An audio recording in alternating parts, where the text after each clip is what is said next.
Can I get silence for like 5 seconds? Love it. Go. So hello friends and friends. Thank you for joining us again for another round of vigorous debate, Rachel. So the resolution we were given today is the following. ECC students should be barred from participation in ECC sanctioned events after violating the code of conduct or team rules while on district sanctioned events. This will be a value round, meaning we will talk about whether it is good or bad on the value of the following, the quality of student life. So, with keeping that in mind, let's move right along forward into the first contention. You can title this Drug Habits. My first argument is the following. Drug addiction amongst students is on the rise. The warrant for this is that according to the National Institute of Drug Abuse in 2016, nearly 15% of all community college students have formed a drug habit. This is the highest that this has been since 1982. With this in itself has caused over 200 students to die via drug overdose in school and school-sanctioned events in the last year alone. The next argument under this is the following, that disciplinary action, just a moment, I'll get you at the bottom of this. Disciplinary action is the only way to actually solve the issue at hand. The warrant for this is that according to Haas Business, or the School of Business in Berkeley, they found in 2016 that 8 out of 10 students who violate code of conduct and are let off with a warning and no substantial discipline are more likely to recommit this offense. Also, according to the CDC in 2016, students are 83% more likely to stop drug use after facing disciplinary action. Your question? Never mind, just keep continuing. Okay. So with that being stated, we're going to move down into my next argument, which is that of peer pressure. Many students who develop drug habits during college years are directly influenced by the people they are closest with. Many of these include teammates. According to the collegeforensics.org.com in 2016, many debate teams spend a minimum of 20 hours a week at practice. That's at the lowest, meaning that that's 20 hours out of your week, which is the same amount of time that most people spend at a part-time job, meaning that the people that you are on a debate team with are the people that you spend most of your time with. And according to Cornell University in 2016, students typically take drugs with those they spend the most time with, meaning that when we have people who are in close proximity to each other who have greater influence upon one another, there are more likely to be more instances of drug habits being formed amongst smaller groups of people. So, with that being stated, if you take away the person from the influence, you solve the problem. So with that being stated, we must see that when we're talking about drug addiction and drug habits and what is good for students on hand, we must see that when students violate code of conduct, they should be barred from participating in the same events at school sanctions and so forth. And with that, you should affirm the ballot.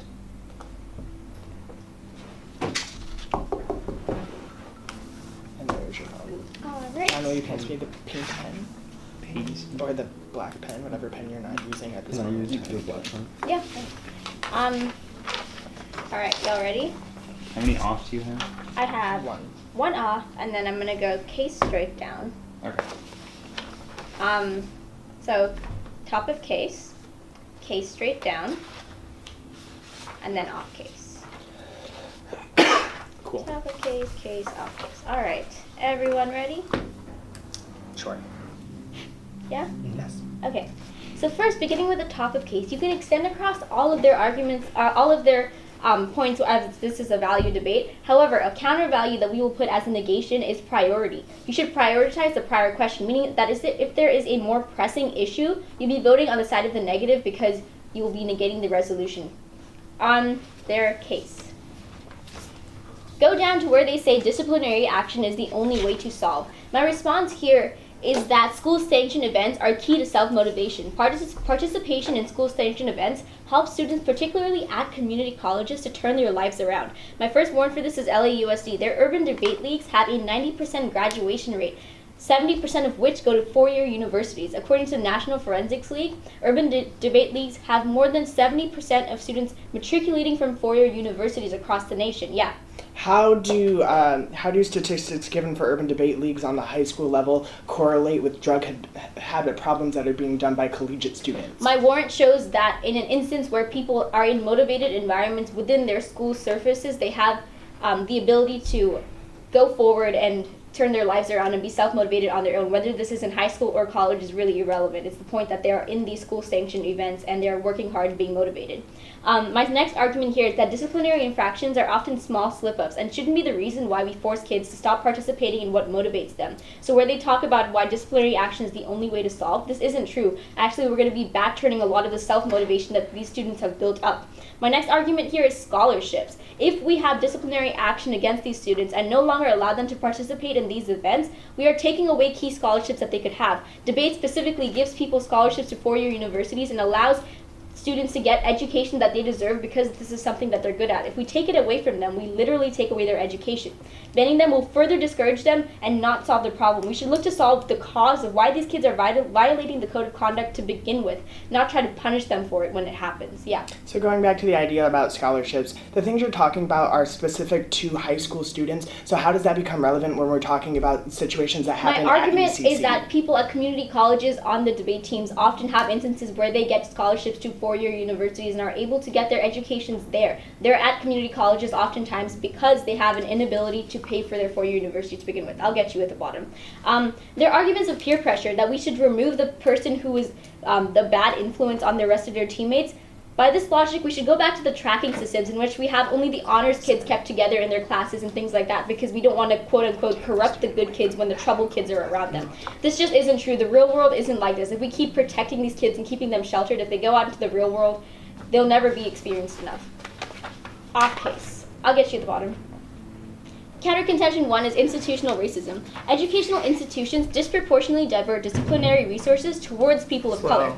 White privilege permeates the disciplinary system. My first warrant here is Brock Turner from Stanford University, where he raped a girl at a party when she was literally unconscious but got less than 6 months in jail because he was from an affluent white family. My second warrant here is Lavinia Woodward, who was an Oxford University student on a drug prowl, stabbed her boyfriend to death. However, they did not want to hurt her future in medicine as a doctor, so they allowed for her to go without being incarcerated. According to the New York Times, black students get harsher punishments than their white counterparts. Less than 20% of the enrollment at public universities are black students, but over 50% of suspensions are black. My warrant here from the Washington Post is that 1 in 5 black boys and 1 in 10 black girls get suspended. However, their white counterparts for the same disciplinary infractions, the statistics are 1 in 15 for boys and 1 in 30 for girls. Yeah. Okay, so I'm not disagreeing with you on the idea that institutionalized racism is a thing. However, what I'd like to know is how does any of this apply when the discipline action is literally stated in the resolution of being barred from school-sanctioned events? How does white privilege permeate this? I'll get there. The next argument here is that we continue to reify structures of oppression and prevent educational opportunities for people of color in community colleges. Now, specifically to answer Damon's question where he asks how this applies when we are banning students from school events. The argument that we are making here as a negation is that because white privilege and things like affluent privilege are a thing, we will disproportionately affect people of color and they will be more likely to be banned from these events, whereas there will be more leeway for white people, affluent people, to not be following these rules. The next argument here is that school-sanctioned opportunities are key to breaking barriers of poverty, specifically for people of color. If we take this away from them, we take away their opportunity to break these barriers of poverty, take away their education, specifically because of the warrants I give you as to why things like debate are key to scholarships to go to four-year universities. We're literally taking away their ability to have social mobility. The next argument here is that banning students creates a diversion from the real problem. We think that disciplinary system is cracking down and getting better, but really it's just masking the flaws by placing heavier restrictions on students, but not holding the system itself to a higher threshold. For these reasons, you'll be voting negative. Cool.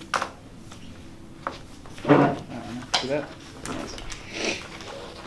All right, we'll go off case, actually top of case, off case, and then on case in order. Got it? Yeah. All right. Where's my pencil? No, it's fine. 5 minutes? Yeah. All right, cool. So to start, I'd like to continue this extension of a warm blanket of thank yous to everyone for being here today. Getting right into it, starting with the top of case where we talk about how this should be a value debate through the lens of a quality of student life. Rachel gives this argument that it rather should be focused on the priority of the issue as seen. So if there's a bigger issue at hand, then we should prioritize more or less going after the student for what they've done, less so than the bigger issue that's at hand. Realistically, she gives no instance as to why we should prioritize the value that she gives for this, or the lens that we'd be looking through, and as such, no pun intended. Realistically, we shouldn't value this because she doesn't give any reason as to why this is better than quality of student life. Realistically, anyways, looking at the quality of student life would mean that we can focus on how individuals who are involved in the actions that have taken place would actually be affected, and as such would be able to learn from it, rather than tackling like systematic racism, which looking at individuals who acted out violently or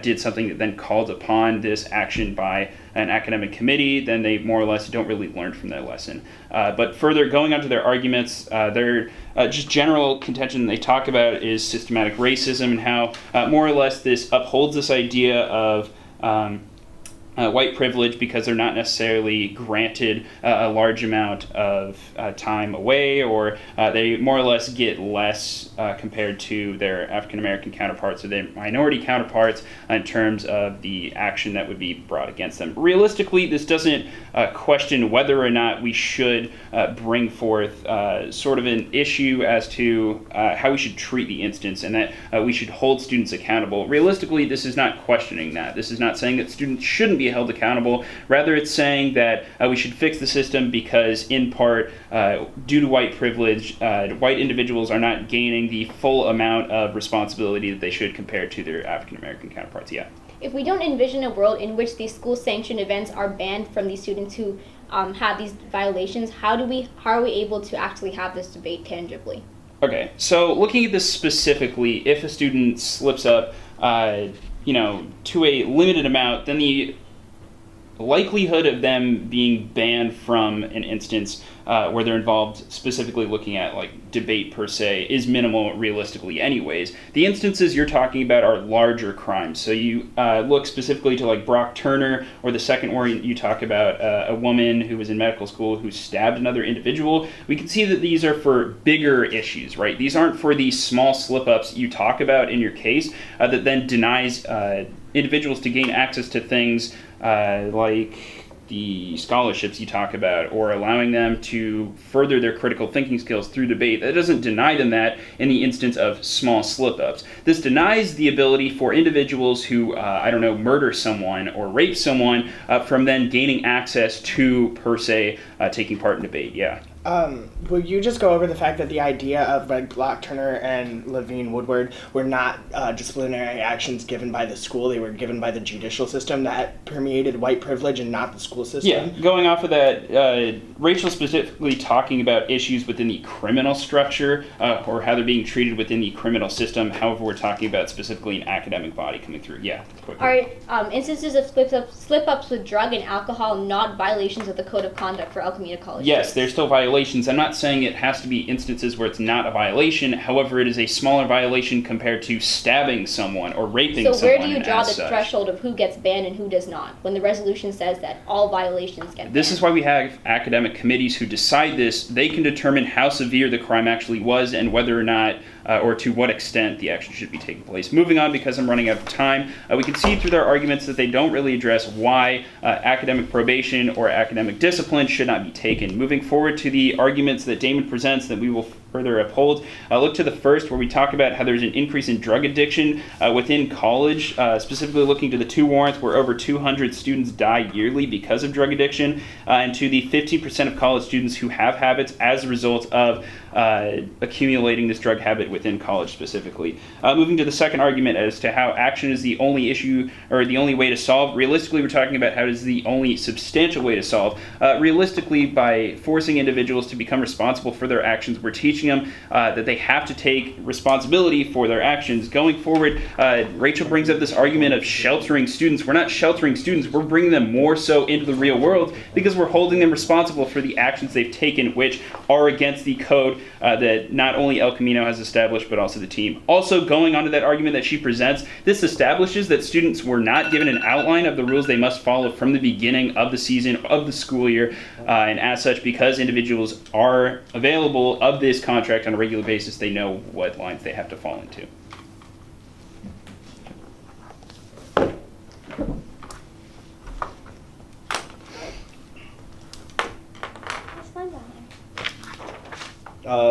Same order. Top of case, off case, then on case. Hand me a black pen. You can maybe an overview, I guess, if I can think of one. I don't have enough time. I don't know what debate is anymore. So I'd like to go ahead and just start off thanking everyone for being here. Feels good to be back. Thank you, the administration, for giving us a second chance. Going on to the top of case. So we provided a counter value to prioritize a prior question. The opponent team here makes arguments on we have no instances on why we are to prioritize to this value. Well, the reasons are because of our counter contention one, where it's institutional racism and where there are bigger questions than just to equality of a student life. So at the end of the day, there are bigger things that are. There are much larger things that are wrong with what's happening in terms of the school system and with kids, rather than just how quality of student lives are going to be improved by getting rid of some kids that choose to take an edible. Yes. Can you please reiterate in what instances institutionalized racism is being permeated by the Well, I'm going to go ahead and system? counter contention one right now. So just hold on. Yeah. So counter contention one, moving on to it, it's institutional racism. The fact of the matter is they make these arguments that, yeah, these are judicial system cases and that these are very large and that these are much larger issues. But at the end of the day, Brock Turner wasn't kicked out of Stanford. He was allowed to still go there and attend. And clearly there's something wrong in terms of these institutions where they're allowing kids that are white and more privileged to stay even though they've done these bigger issue crimes, rather compared to ECC students who decide to once again take an edible and now are saying we shouldn't be allowed to attend these events. They dropped all these marks. Okay, hold up. What's the question? Was Brock Turner not arrested and therefore expelled from Stanford? No. Yes. Also going on to that, how does Stanford fit into the regulations or the steps that El Camino specifically Well, we're would still. take? I mean, if Stanford's such a great institution, I would assume like some community colleges take some type of lessons from these type of institutions. And at the end of the day, it's still school institutions. But to move on, they also drop warrants such as 1 in 5 black boys and 1 in 10 black girls are suspended, whereas in terms of white blacks and boys, it's 1 in 15 and 1 in 30. Clearly, with this drop warrant, you can already see the fact that yes, there is something wrong in the school system where kids from certain minorities are getting. Yes. Is that a statistic which is for collegiate students or is that for high school students? This was collegiate students. Collegiate Community students. colleges. Community college students. Okay. But just based on this counter contention one, you can see that the counter value priority does uphold because of the fact that this is a much larger issue here. And we need to start focusing on fixing this rather than just the quality of the student lives. But regardless, even if you don't buy this argument, even under contention one and to the on case, you can still buy our argument for quality of student life. Based on their they say that disciplining actions are basically the only way to resolve these type of problems. But as my teammate brought up in her case, once you have these disciplinary actions in force, these kids are going to be far much more mitigated to attend school and achieve a higher level of education. They're not going to be able to improve from their actions. Community college is at the end of the day, Community college is at the end of the day another chance at life. It's kids or families that haven't had a great chance at high school and all those later steps and the early steps of education, and now are given another chance again. Why should we let these kids not go to these events where they can keep upholding and upholding El Camino's name and winning tournaments for them, and then go to a 4-year institution where they can keep on progressing and reaching their educational goals? Yes. Wouldn't you say going through the process of an academic probation or being banned for a period poses educational to the individual? Well, maybe, but at the end of the day, I think there's another way to reach that type of education without barring from those events. One barred event is one event that kid is now going to see that the institution is now punishing them too harshly. It's going to cause a type of negative connotation with how they feel and that institution. Whereas rather there's an open dialogue between, as we are doing right now with the administration and the coaches, you're be able to better establish a way to educate yourself and learn from your mistakes, but still be included in those steps that you want to be included in. You're still able to go to these events, but still learn from what you did. Open dialogue at the end of the day is going to be the best way to resolve quality of student life, because now not only are you having those students that violated student conduct codes, you're improving their student life because they're getting another chance, but you're also allowing this type of video, which is going to be shown to other teams from years on end and help them make sure that they don't fall in those same mistakes, improving quality of student life overall. Yeah. So if you go to my CDC statistic about, scratch that. If you go to my Haas Business School of Berkeley statistic about the idea that 8 out of 10 students recommit violations after being let off with a warning. Okay, Haas School. Hold on, I'm not done. With that being stated, how are you going to say that like these students are going to be able to go out and like keep up a good name for El Camino if they're continuously committing the same offenses again and again and again? Just because Haas School of Business says 8 out of 10 is going to do the same thing when you have 4 kids that did something wrong like that, and now you're having this type of open dialogue, I feel like there's probably a mitigated chance of them recurring the same offense. And on top of that, you also have a statistic of people saying like there's 200 deaths. There's no reason to believe that was just from people do like cocaine and like overdose on alcohol and get alcohol poisoning. Drug addiction. It's not the same thing from weed. What's your question? I'm actually He's out of time. It's fine. I also didn't parametricize it to marijuana. It's and fine. It's it's fine. No worries. All right. The order is pretty simple. Overview on top, and then I'm just gonna go straight down in order. It's fine. John's not listening. I heard you. Just go. Okay. Vote negative because prioritizing bigger problem. I'm gonna start over. Just over. Okay. Nice. Slow Okay. down. Vote negative because priority errs on the side of fixing the system and because bans on students keep them away from educational opportunities that are key to turning their lives around. The overview to this debate is pretty simple. On the value of quality of life or quality of student life or the counter value of prioritizing the bigger question, you're still voting negative. But go specifically to the on case and I'll tell you why that's true. Their entire first contention has to do with drug habits and why disciplinary action is the only way to solve.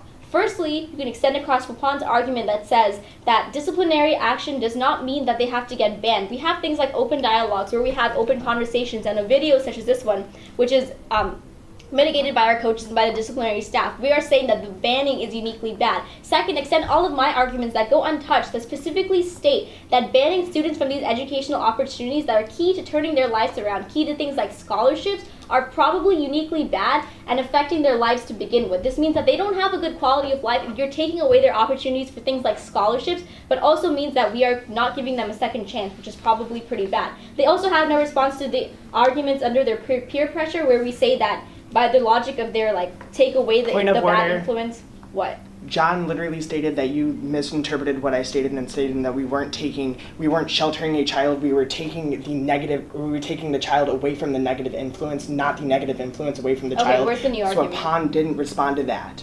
So you are now coming up with another new argument. You're trying to extend something that was responded to that didn't get Sure, carried on. I don't care enough. It's fine. That's okay. Also, Oh my God! real Glenn. quick, because we already stopped. The extension of your arguments as to why scholarships are lost and how this is important because we're denying them access to things that they wouldn't necessarily access to, like education. Waupin never extended that, so you lose access. I'm sure it's You lose access. Open for Keep going. interpretation, anyways. Just move on. fine, whatever. Go to the off case. On the off case, they never really address any of the key arguments that we make that specifically state that institutional racism exists. And if we have things like a more strict policy towards violations of student code of conduct, this will disproportionately affect people of color. This means that people specifically in poverty don't have access to key educational barriers that allow them to exit poverty and allow them to have things like social mobility. They also drop the entire argument that we make that banning students creates a diversion from the real problem because we think that the disciplinary system is cracking down and getting better, but really we're diverting from the real problem, which is institutional racism. They completely drop this argument and they argue for quality of life for students. If institutional racism exists, there is no quality of life for students that is very good at all. So under their lens of quality of life for students, we are still winning on this debate, but also under prioritizing the bigger question, as we can obviously see that institutional racism has existed historically and will continue to exist until it is actually countered, which is why SWPON's advocacy for things like open dialogue is probably better than just banning students to begin with in the first place. Oh no, So- I'm aware. Underview. You'd be voting negative today, firstly because they don't even address their own value of quality of life when they fail to prove why we have a good quality of life when things like institutional racism exist, but also when we're taking away key educational opportunities from students. Also because the counter value is uniquely better, as Swapon says, that we have to prioritize bigger problems, and also because prioritizing bigger problems is probably key to good quality of life to begin with, because it's literally a prior question. So, because our counter value is better than theirs, because we are winning on both lenses anyways, you'll be voting negative today. You've spent too much time with Curtis. What does that mean? It means anti-blackness doesn't fit here. I'm gonna show you why.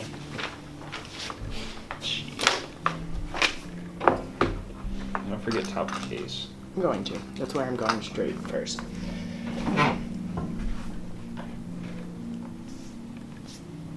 So first and foremost, I'd like to say thank you for everyone for watching and for putting up with this debate.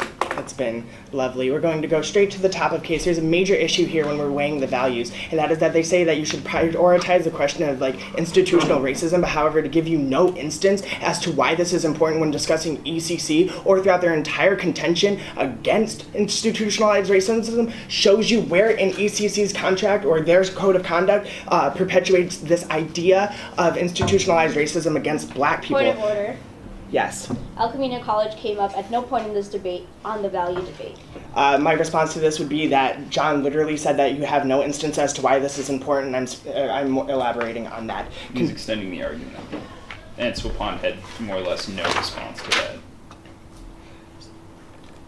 So, moving forward, go straight to the counter contention on institutionalized racism. There's a huge problem here. First and foremost is that everything that they're talking about is once again, not parametricized at UCC. There is no way for like El Camino College to solve for institutionalized racism, which is a country's problem, which Rachel within herself isn't able to solve throughout her entire contention. But the second issue is everything that they give you here has nothing to do with school disciplinary action, but more the judicial system. So when everything they're talking about are institutionalized racism, it has nothing to do with an academic level or banning students from doing anything academic-wise or like within school sanctioned events and how that permeates institutionalized racism in itself. You see that this entire contention is flawed. So everything here has literally nothing to do with academics or with ECC. It has to do with the United States of America as a whole. So when we're talking about whether or not we should value the quality of life or prioritizing a more important issue, you have to realize that when we're talking about the resolution itself, which is UCC students should be barred from participations violating that code of conduct, we must look at ECC students and their quality of life alone. We cannot try to fix an issue that we have no part in within itself. So now move on to my first contention. You'll see that we're winning here purely on the idea of drug habits because several things go untouched. The first is my multiple warrants throughout the last year from places such as the National Institute of Drug Abuse, as well as like the CDC, Cornell University, and Haas, who literally all state that because we have this increase in drug habits happening, there has been an increase in death, and the one way to solve for this is by disciplinary action. When you are able to show a student that their actions have direct consequence on themselves, they are less likely to continue to do this. If you look down to the Haas Business School of Berkeley that stated 8 out of 10 students who violate code of conduct or are let off with a warning and not with actual disciplinary action are more likely to commit that offense again. And when I'm talking about, and what I would also like to state that when we're talking about being barred from schools, I think that this is a less severe or disciplinary action than something like being suspended, which is another thing that comes up. Point of order, that's really freaking new. Oh, it is. Oh well, moving forward. So with that being stated, when we're talking about being barred, you have to look at that in specific. So the idea that like this is a way to show students here that when they violate our code of conduct, they are going to be held responsible for their actions. And yes, there are going to be consequences. So once again, I'd like to state that because of these reasons, you should affirm the ballot. So I have to like tell them what we're doing. No, alright, so like what did we learn? What did you learn, Rachel? Yeah, what did Alright, so what I learned from this experience is that like when we do things as a team, our individual decisions do impact our team. So we should be careful, because especially when we go on things like school sanctioned events, we represent the school and our teams, and so whatever we do as individuals does impact the rest of our team, and all of us definitely saw that we had an impact on the rest of our team. Building off of that, I think there's the idea that like something that is like a traumatic experience for you can be an even more traumatic experience for the people who witness it outside of the fact. So the idea that like we were at the airport and there were a bunch of people not only on the team who were like freaking out, but also like people and their parents and their children who are all kind of also traumatized by the fact when we have like paramedics rushing in and people passed out on the floor. And so the idea that like we aren't just only like negatively affecting ourselves and our team, but we're also like negatively affecting the community within itself. Yeah, and I think the bigger thing is just trying to learn from what we did and try and take responsibility for our actions too, you know, by trying to create this video so we can try to make sure that future college kids that try to join this team won't be making the same mistakes we decided to. I think on top of that too, because I definitely had the biggest reaction and also traumatized a lot of people. I think a big part of it that I definitely learned from the experience is that drugs are never the answer towards solving issues that you have prior. So, you know, issues with insecurities or anxiety or really anything, you know, drugs are never the way to go. And I think that's definitely a big piece that I learned. Also on top of that, I learned how blessed I am to be surrounded by such caring people. I mean, even after what had happened, you know, people were asking if I was okay, and, you know, they were there with me the whole time. And especially for me, because I had passed out, but I was still able to hear everything that was going on. So I could hear the coaches, you know, reacting and people asking if I was okay, you know, teammates worrying about me. And I think in that it was definitely the biggest learning experience for me, and has greatly affected me on that part. In terms of doing stupid stuff, especially on school sanctioned events, I think it was just poor judgment by all of us to make that decision, also just to do it period in general. But especially, yeah, going back to what Rachel said about representing the school, I think, you know, having had the ability to go to a debate tournament out of state and represent El Camino and represent such a prestigious debate team, it was, you know, very belittling for us to make a decision like that and to make not only the school look bad, but the team, and, you know, also the coaches and everyone else on the team look bad as well. Yeah, okay.